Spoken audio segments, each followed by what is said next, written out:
Good morning. It's good to have everybody here this morning. How are y'all doing this morning? Well, good, good. How are y'all doing at home? Good, good.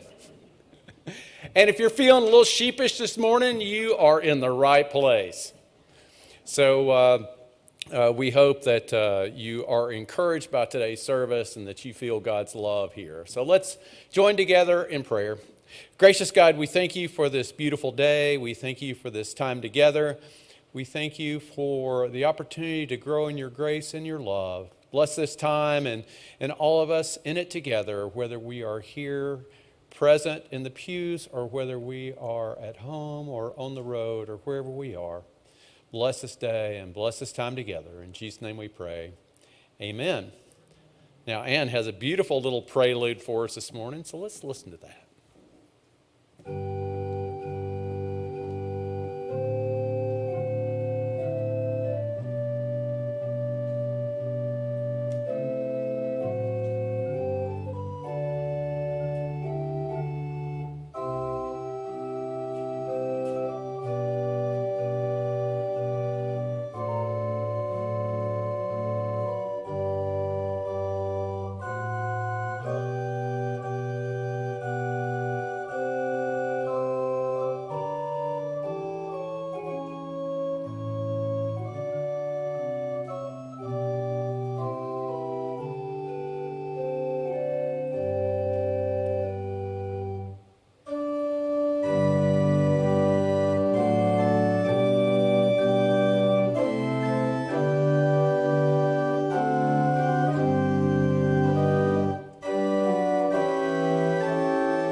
Please join me this morning on our responsive reading, which comes from Psalm 23.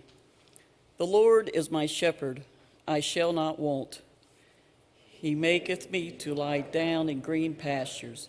He leadeth me beside the still waters. He restoreth my soul. He leadeth me in the paths of righteousness for his name's sake. Yea, though I walk through the valley of the shadow of death, I will fear no evil. For thou art with me, thy rod and thy staff, they comfort me. Thou preparest a table before me in the presence of my enemies. Thou anointest my head with oil, my cup runneth over.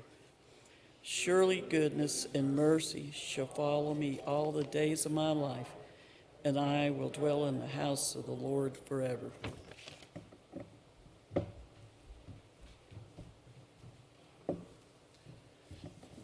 Oh, forgot to tag out. All right.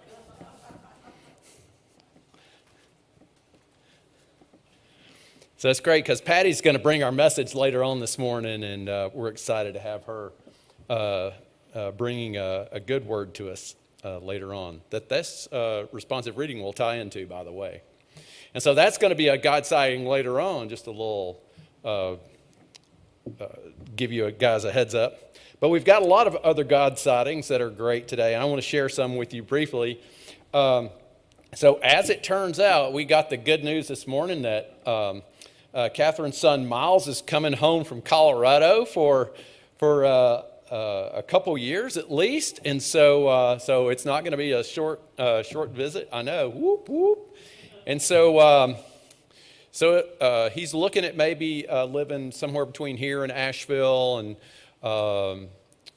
getting a job as a chef. So the hunt is on around here. So the closer we can keep him to here, the better off we all are, right?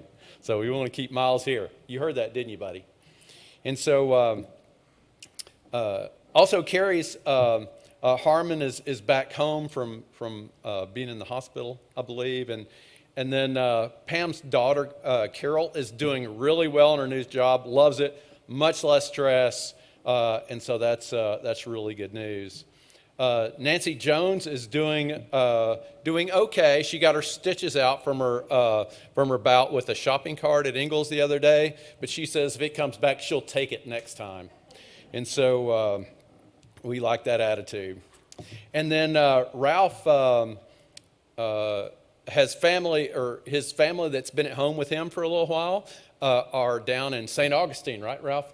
And so they're enjoying some family time. He'll go down to visit them here pretty soon, but they're having a really good time together.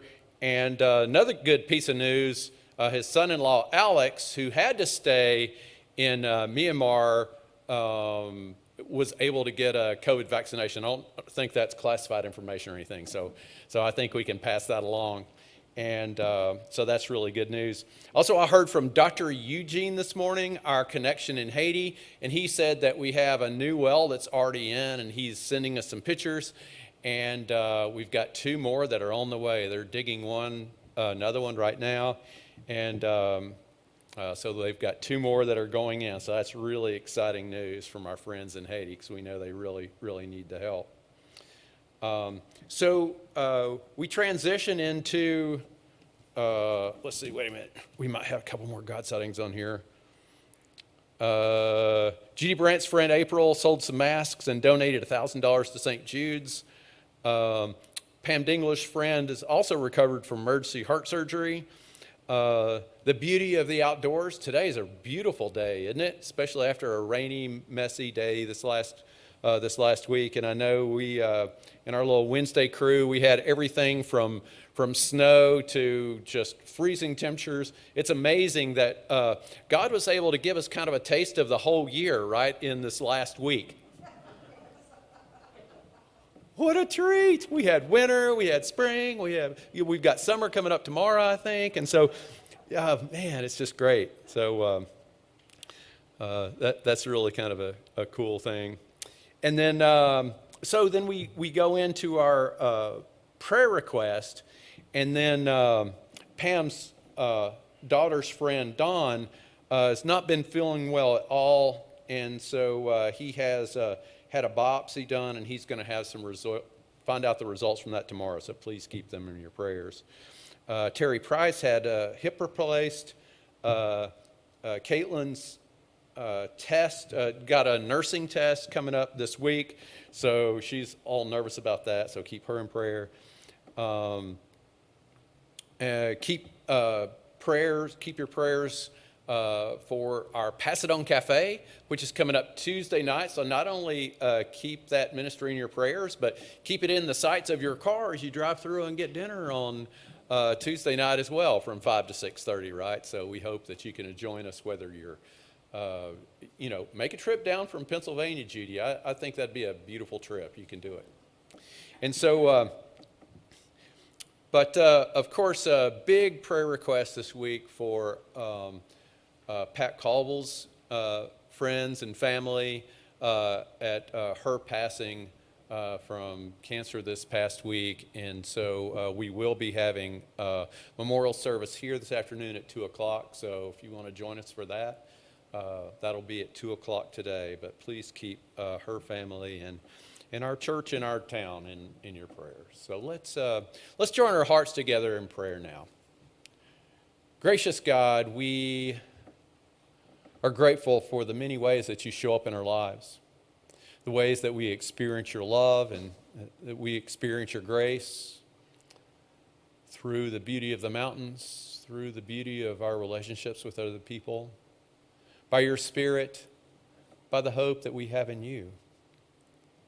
We thank you for the little things and the big things in our lives that remind us that you are there, that you are with us, that you encourage us, that you empower us to be your agents of grace in the world. And yes, there are losses, there are many things that are painful along the way as well. And we ask for your strength in these things. We ask for your healing where healing can be found. We ask that you would make us to be agents of your healing in body, mind, and spirit, so that those that are struggling and are suffering, that they might find some grace in their lives. We've lifted up just a few prayer requests that are on our hearts, oh God, but now we pause to lift up others that are on our hearts as well. Oh God, for these and the many things that have been left unsaid, hear our prayers. Hear the prayers of your children, of your family, of those that you love. And we love you too. We love you, oh God, and even though we don't always get it right, we are grateful that we find grace in little ways throughout the day, that you lift us up even when we fall down, that we might be made new in you. Empower us each day, O God, and help us to live out the prayer that Jesus taught us to pray.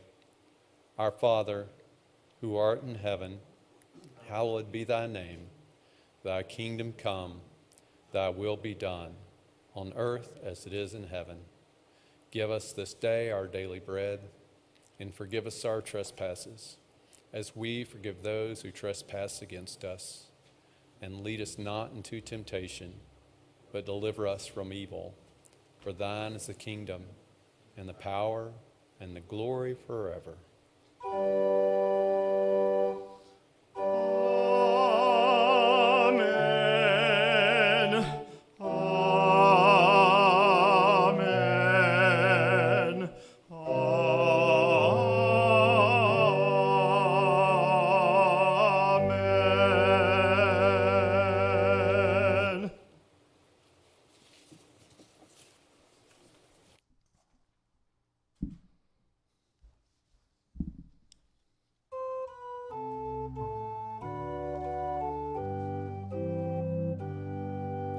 I danced in the morning when the world was begun, and I danced in the moon and the stars and the sun, and I came down from heaven and I danced on earth. At Bethlehem I had my birth. Dance, dance, wherever you may be. I am the Lord of the dance, said he, and I'll lead you all wherever you may be, and I'll lead you all in the dance, said he. They cut me down as I leapt on high. I am the life that will never, never die. I'll live in you if you'll live in me. I am the Lord of the dance, said he. Dance, dance, wherever you may be. I am the Lord of the dance, said he, and I'll lead you all wherever you may be, and I'll lead you all in the dance, said he.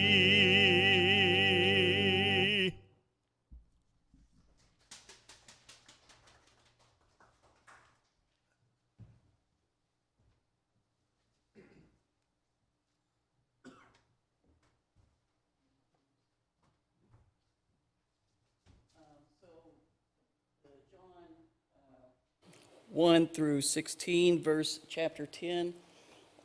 I don't have a Bible. We're sorry.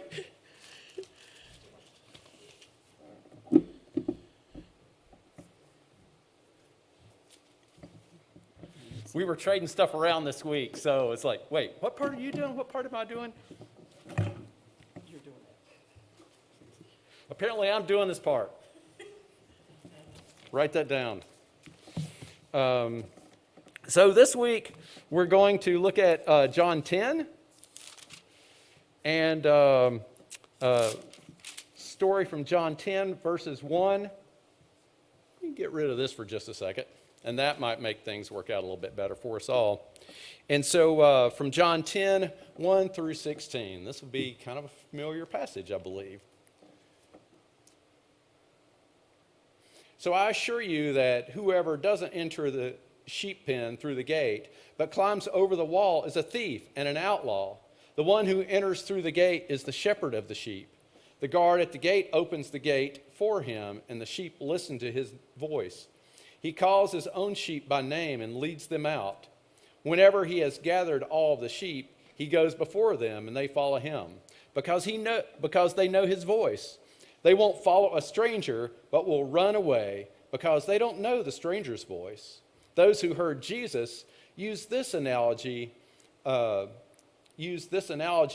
understand what he was saying when Jesus used the analogy, right? And so Jesus spoke again. I assure you that I am the gate of the sheep. All who came before me were thieves and outlaws. The bad kind, not the good kind. But the sheep didn't listen to them. I am the gate. Whoever enters through me will be saved. They will come in and go out and find pasture. The thief enters only to steal, kill, and destroy. I came so that they could have life, indeed, so that they could live life to the fullest. It's the word of God for the people of God. Thanks be to God.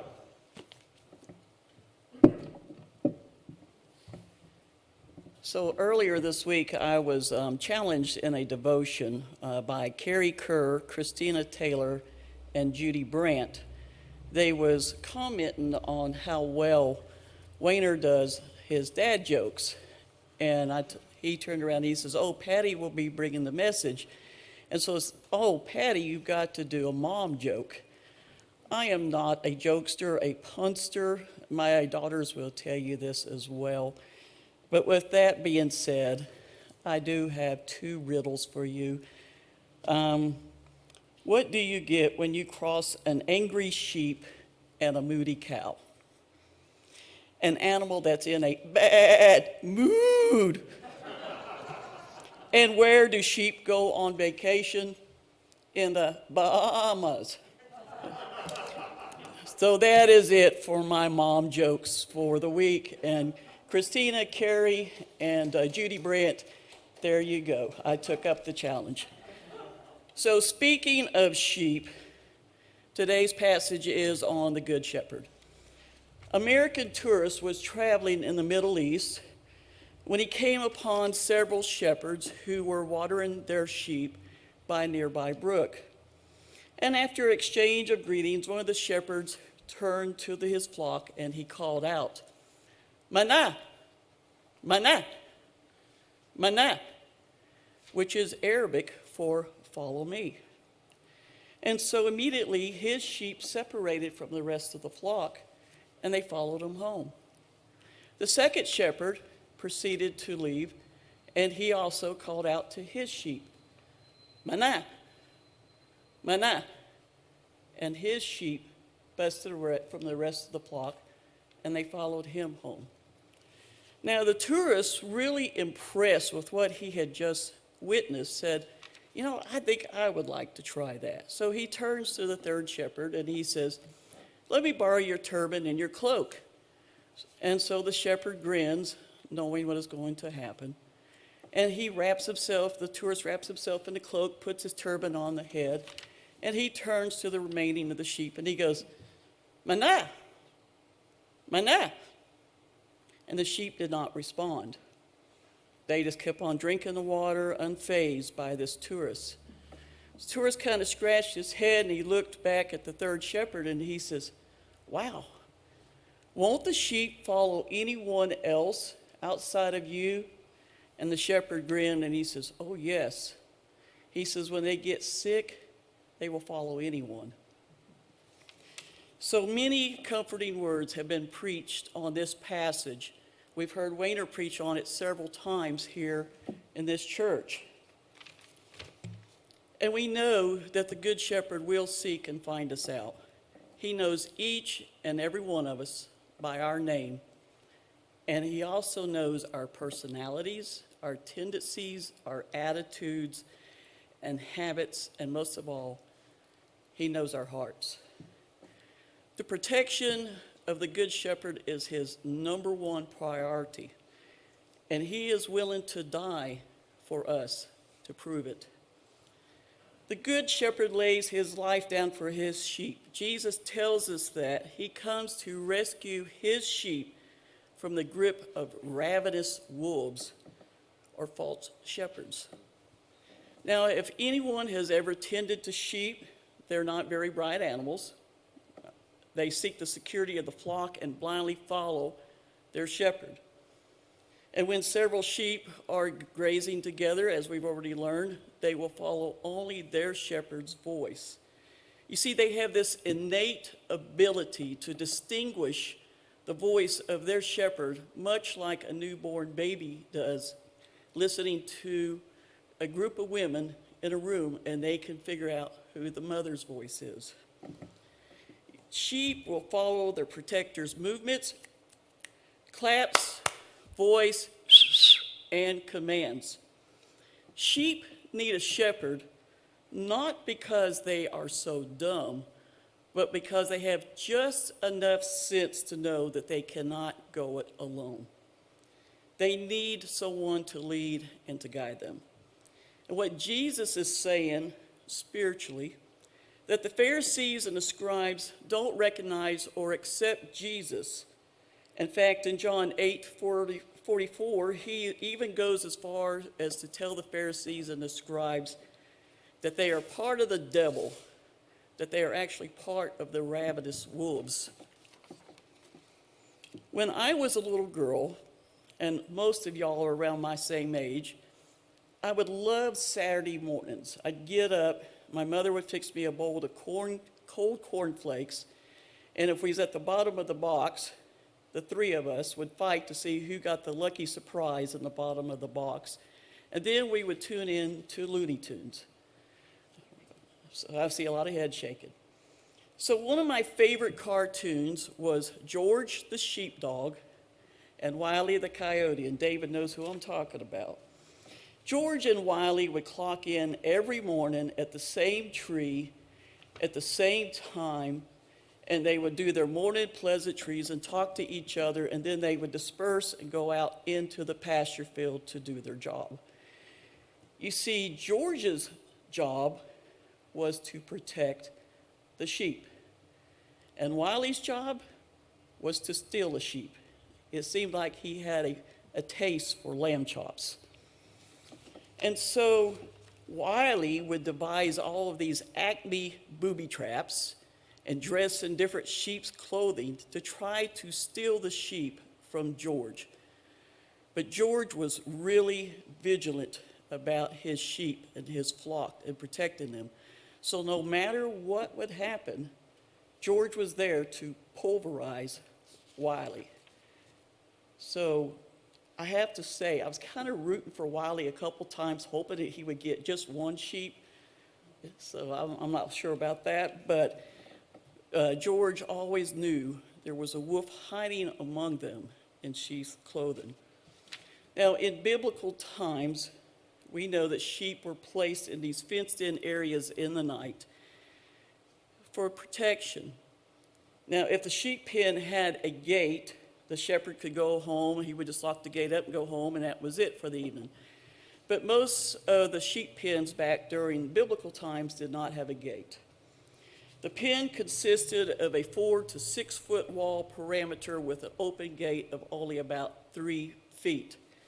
And the shepherd would lay in that gate just to keep the predators out. Just as the shepherd controlled the entrance to the sheep pen, Jesus controls our entrance into heaven. And Jesus says, I am the way, the truth, and the life. And no one comes to the Father but by me. Jesus is not keeping people out. He's inviting them in. Now, we all know that David was a shepherd before he became a king.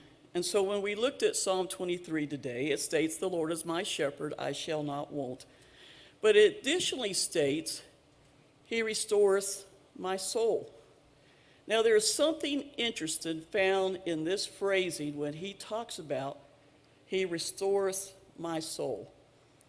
Now, some of y'all might not know this, but sheep will rarely lay down in a pasture field. You may see Peytons, but it's very rare for a sheep to do this because they have a 4-quadrant stomach that helps them to digest all the cud that's coming through.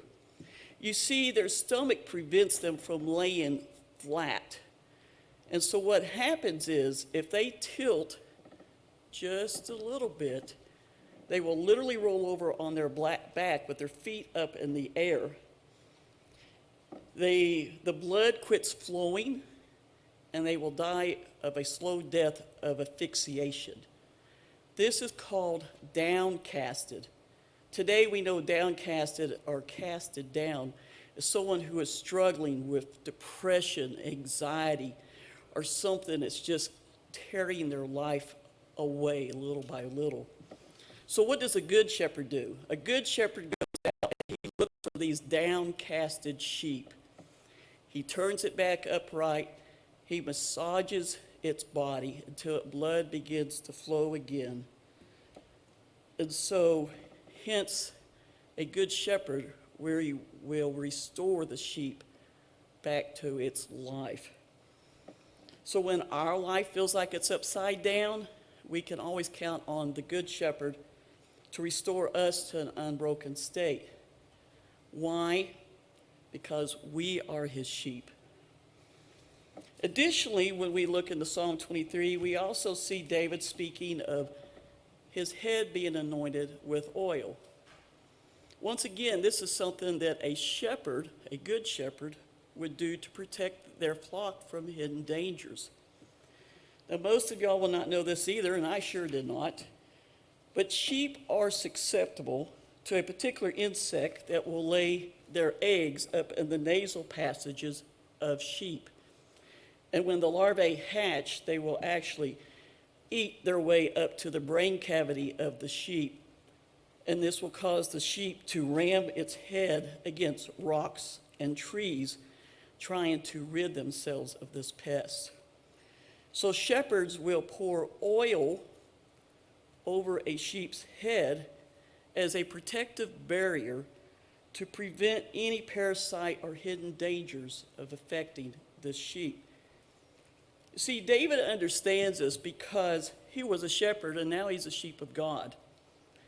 But you know what else? When he was anointed with oil by Samuel, it not only represented God's blessing, but it also represented God's protection over his sheep. It sounds pretty easy, just to be a sheep, follow God, follow the good shepherd. But we know as sheep, sometimes the price might be too high for us. Last year we had a rummage sale. Those who work the rummage sale or has ever worked a rummage sale knows there's always going to be at least one person who will come up and say, "This is too much. Can you please mark this down?" And then they give you all the reasons why that they should not be able to pay that price for this product. You see, being a Christian is much like that. We have comfort in the things that we are comfortable with, that we know. And then when we tell them that they can be a Christian or a sheep of God and follow them, that the price has already been paid for them, they don't want it. They look for other ways to be fulfilled and listen to those ravenous wolves. They seek comfort in what they already know in their current life, whether it be alcohol, drugs, sex, greed. You see, the thing is, no sheep can spend their entire lives in a fold in the security of what they already know. There is no food, there's no life-giving water.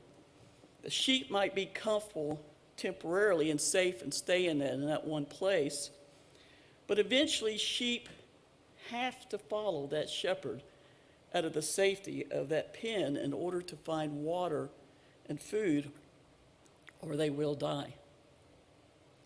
Now, every once in a while, a ewe, a mother sheep, will give birth and reject her own baby. And no matter if you try to return that ewe back to its flock, she will literally kick it and stomp it and say, I don't want it. Now, these little lambs will hang their heads down so low because of the fact it even looks like there's something wrong with their necks. The truth is their spirit, their very reason for living, has been taken away from them because they believe no one loves it. These lambs that have been broken are called bummer lambs. So unless a good shepherd intervenes in this little lamb's life, the sheep will die rejected and alone. So you know what a good shepherd does? He goes out, he picks up that baby sheep, this baby lamb, and he brings it into the house. And he cleans it up, wraps it up in blankets and holds it to his heart. And he sits there and he takes care of it. He nurtures this lamb back to health. And once the lamb is strong enough, he returns it back to the flock with the rest of the sheep. But that sheep never forgets how the shepherd cared for him, especially when he was rejected. And when the shepherd calls for the flock, guess who's the first that runs to him? That is right. It is the bummer sheep. He knows the shepherd's voice intimately. It's not that the bummer lamb is loved more. It just knows intimately the one who loved it. You see, the bummer lamb believes it has experienced unconditional love one-on-one.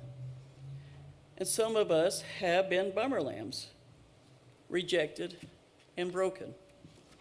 But Jesus is our good shepherd. He cares for every one of us, and he holds us close to his heart so we can hear his heartbeat. And even if some of us may have broken, we know we are deeply loved by the shepherd. Listen to Christ's words. I know my sheep, and I am known by them. My sheep hear my voice, and they follow me. Through his words in the Bible, we hear his voice. Through the good shepherd guides and protects us. He comforts us, and he leads us into a place of quietness. And there he will restore our souls. Yes, we all have been sheep that have gone astray. But the scripture continues, and the Lord has laid on him the iniquities of us all. He was led as a lamb to the slaughter. For the sake of Jesus, by his stripes, he has healed all of the sick sheep. We are forgiven for all the times, and we will continue to be forgiven when we follow those other voices. For the sake of Jesus, his stripes, he has healed all of the sick sheep. The Lord has carried us and will continue to carry us on his shoulders. And Jesus paid the price for all of it. And brothers and sisters, I'm here to tell you there's only one true shepherd, and that is Jesus Christ. And we have heard his voice. That is why we are here today, to be part of Christ's fold and to be cared for in a pastoral way. And by the way, in Latin, pastor means shepherd. But we've also have the resources to be good shepherds. There are sheep out there who are in need of the rod and staff of affection, protection, and affection. And even though we may stray at times, the good shepherd will chase us down, gathering us up in his arms and pulling us close to his heart. And there he will anoint us with his unyielding grace and love. When we place our lives under the care of Jesus, we are safe with him. So I challenge you today, how will you be a shepherd for others this week while remaining a sheep of God? Let's go to the Lord in prayer. Our Lord and God, we're thankful for that you know and protect and provide for us. Lord Jesus, we exalt you as our good shepherd. We rest in you more thoroughly, revel in your kindness, and enjoy and delight in your love. We find that we are sheep who love to lay at your feet, and we have known the rest that you have given us. We praise you, Father, in Christ's holy name. Amen.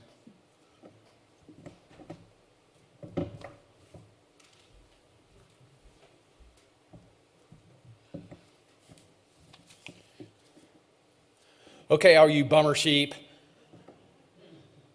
So when life tips you over this week, just remember that the Good Shepherd is with you, and the Good Shepherd cares for you and will bring you back to life.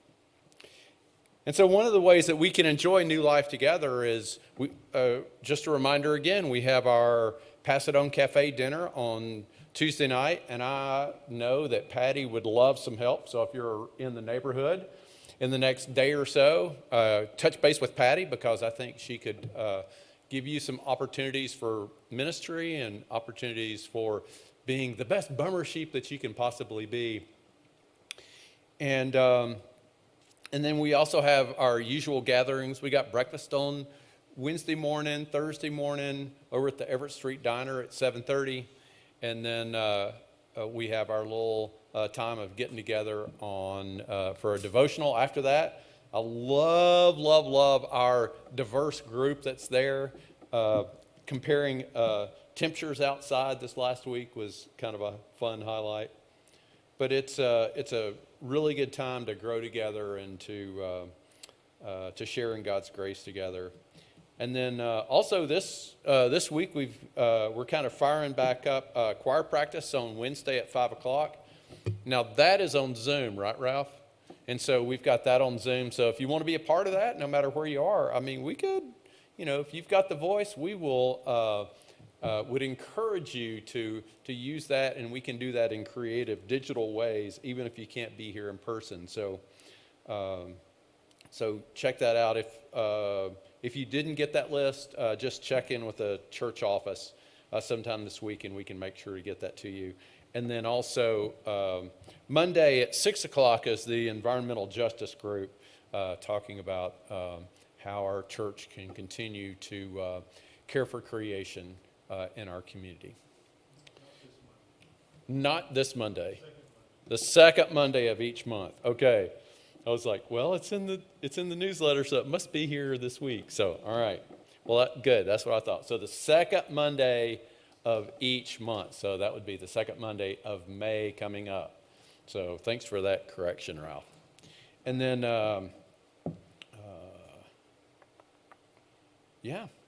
So all you bummer lambs out there, hope you have a bummer of a week, loving God, being loved by God. And so if you do, may you go loving other people just like God loves you, and go in God's peace. Amen.